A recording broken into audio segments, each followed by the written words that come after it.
Falcon rocket തെറ്റായ ഭ്രമണപഥത്തിൽ വിക്ഷേപിച്ചതിനെ തുടർന്ന് 20 ഉപഗ്രഹങ്ങൾ തിരികെ ഭൂമിയിൽ പതിക്കുമെന്ന് സ്പേസ് എക്സ് അറിയിച്ചു. റോക്കറ്റ് വിക്ഷേപണത്തിന്റെ രണ്ടാം ഘട്ടത്തിൽ ദ്രവ ഓക്സിജൻ ചോർന്നതോടെ റോക്കറ്റിന് ലക്ഷ്യം തെറ്റി.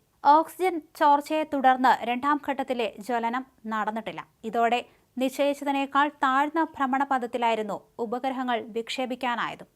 വ്യാഴാഴ്ചയായിരുന്നു യുഎസിലെ കാലിഫോർണിയയിൽ നിന്ന് 20 ഉപഗ്രഹങ്ങളുമായി ഫാൽക്കൺ 9 റോക്കറ്റ് യാത്ര തിരിച്ചത്. 10 ഉപഗ്രഹങ്ങളുമായുള്ള ബന്ധം പുനഃസ്ഥാപിച്ച് അവയുടെ ഭ്രമണപഥം ഉയർത്താനുള്ള ശ്രമങ്ങൾ പുരോഗമിക്കുകയാണെന്ന് സ്പേസ് എക്സ് സമൂഹമാധ്യമമായ എക്സിൽ കുറിച്ചു. എന്നാൽ ഇത് എത്രത്തോളം ഫലപ്രദമാകുമെന്ന് അറിയില്ലെന്ന് ഇലോൺ മസ്കും വ്യക്തമാക്കി. 135 കിലോമീറ്റർ മാത്രം അകലെയാണ് ഭൂമിയിൽ നിന്ന്. ഉപഗ്രഹങ്ങൾ ഭൂമിയിൽ പതിക്കുമ്പോൾ മറ്റ് ഉപഗ്രഹങ്ങൾക്കോ ജനങ്ങൾക്കോ ഭീഷണിയുണ്ടാകില്ലെന്ന് ഉറപ്പുവരുത്തുമെന്നും സ്പേസ് എക്സ് പറഞ്ഞിട്ടുണ്ട്.